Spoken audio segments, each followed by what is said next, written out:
Once daylight breaks this morning, the search for a missing Albuquerque teacher and her boyfriend will be in full force. The plane went missing late Friday. Since Tuesday morning, crews have been searching for Melissa Watson and her boyfriend Howard Guthrie. The search hit the air and the ground in southern Colorado and northern New Mexico along that state line. Officials say the two took off from a Moriarty airport on Friday for Pagosa Springs, but they could not land in the southern Colorado ski town because of bad weather there. Their last GPS signal from the plane came from somewhere over the snow-covered forest southeast of Pagosa Springs.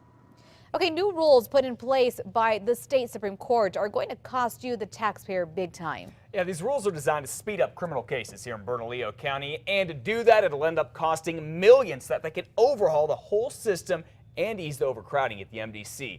A massive case backlog has clogged the courts and made the jail overcrowded. Well, this month, the state Supreme Court ordered Bernalillo County courts to try all felony cases, no matter how serious they are, within a year of the defendant's arraignment. And this will officially start in February. This is important because everybody has a right to a speedy trial. The government needs to get their act together. But this will not come cheap. The Administrative Office of the Courts estimates that it'll take almost $2.7 million to bring the court system up to speed. That includes money for new prosecutors, public defenders, judges, and their staff. A vigil is expected to be held tonight to call for an end to incarceration of kids. The vigil will be held in Artesia in front of the Federal Law Enforcement Training Center on 1300 West Ritchie Avenue.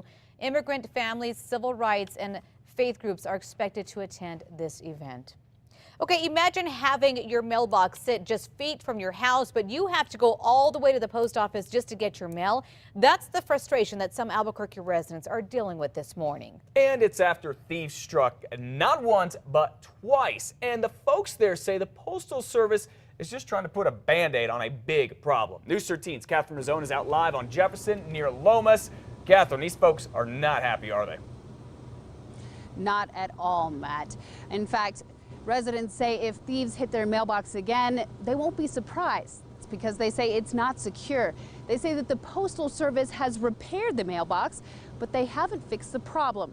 In fact, earlier this week, a mail carrier left them a note. The carrier couldn't secure the box, so we were to pick up our mail at the post office again for the third time now.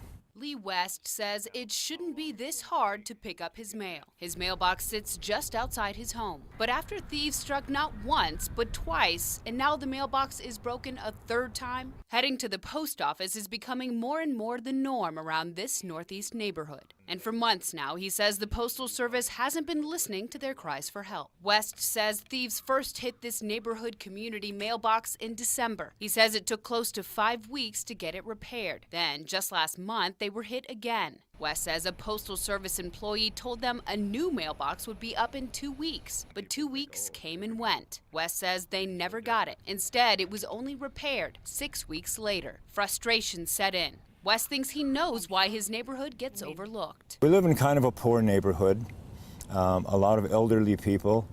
I think maybe we get short shrift on getting things repaired. Then, just days ago, the residents get a note from the carrier saying the mailbox wouldn't lock correctly. West says the design is the problem, pointing out the aluminum box isn't sturdy enough, which makes it easy for thieves to pry inside. Plus, West says the lock is weak, and the latches on the inside of the residents' boxes bend easily. West thinks if they had gotten the new mailbox weeks ago as promised, this wouldn't have happened again. This time, fed up, the neighborhood filed a formal complaint with Postal Service customer service, asking more be done before crooks come back.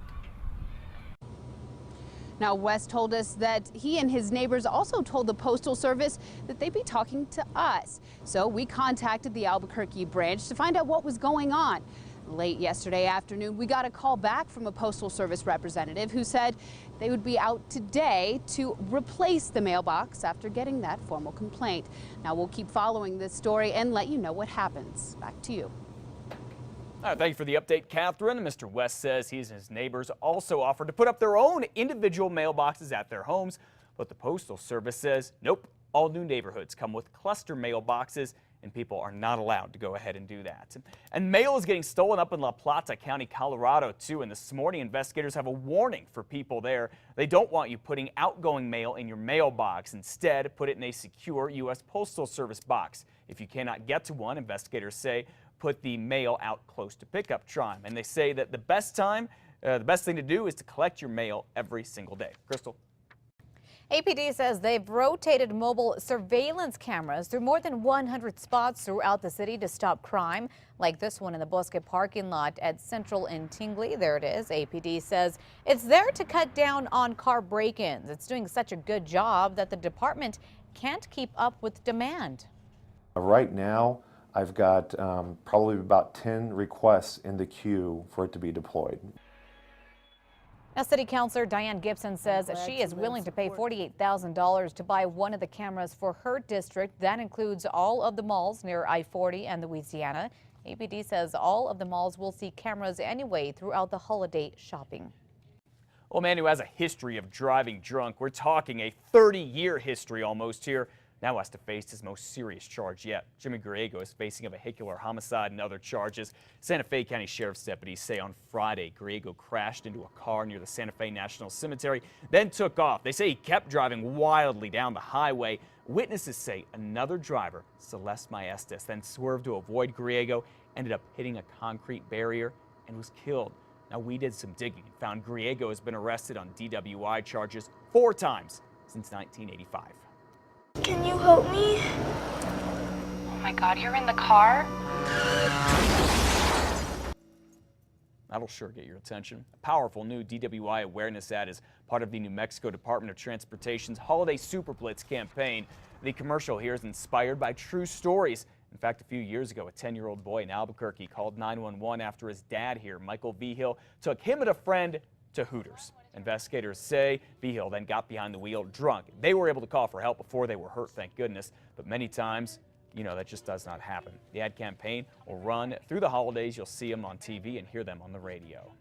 Well, state police are still looking for this missing man who has dementia. Carlos Quintana was last seen yesterday. He's 61 years old.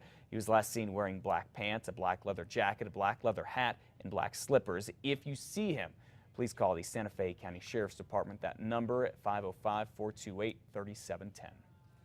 You could soon pay more than double to visit one of New Mexico's national parks. Chaco Canyon wants to raise its price per vehicle from $8 to $20. The National Park Service says the profits would help maintain trails and renovate buildings there. The price hike would be phased over a 3-year period, or phased in rather, over a 3-year period. The park is seeking public input on the price hike proposal. Chaco Canyon, absolutely.